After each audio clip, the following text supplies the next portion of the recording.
Rajasthan royals versus Mumbai Indians. Riyan Parag versus Hardik Pandya. ഇന്നത്തെ മത്സരമാണ് IPL. അതിൽ നമുക്ക് പ്രത്യേകമായിട്ട് പറയാനുള്ള ഒരു കാര്യം എന്താണെന്ന് വെച്ചാൽ ഹാർദിക് പാണ്ഡ്യയുടെ തിരിച്ചുവരവാണ്. ഹാർദിക് പാണ്ഡ്യ കഴിഞ്ഞ മത്സരത്തിൽ അവൈലബിൾ ആയിരുന്നില്ല മുംബൈക്ക് വേണ്ടി, പക്ഷേ പുള്ളി ഇന്ന് തിരിച്ചെത്തുന്നു. അത് തന്നെയാണ് മുംബൈയുടെ ശുഭപ്രതീക്ഷ.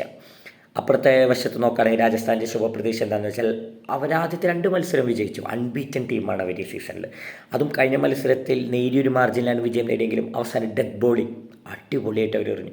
അപ്പോൾ അവർ ആ ഒരു വിശ്വാസത്തിലാണ് രാജസ്ഥാൻ്റെ ആ ഒരു കോൺഫിഡൻസ് ലെവൽ, ബൂസ്റ്റഡ് ലെവലിലാണ് രാജസ്ഥാൻ റോയൽസ് വരുന്നത്. മുംബൈ ഇന്ത്യൻസ് അവിടെ കഴിഞ്ഞ മത്സരം തോറ്റിട്ടാണ് വരുന്നത്. അത് ഡൽഹിയോടാണ് തോറ്റത്.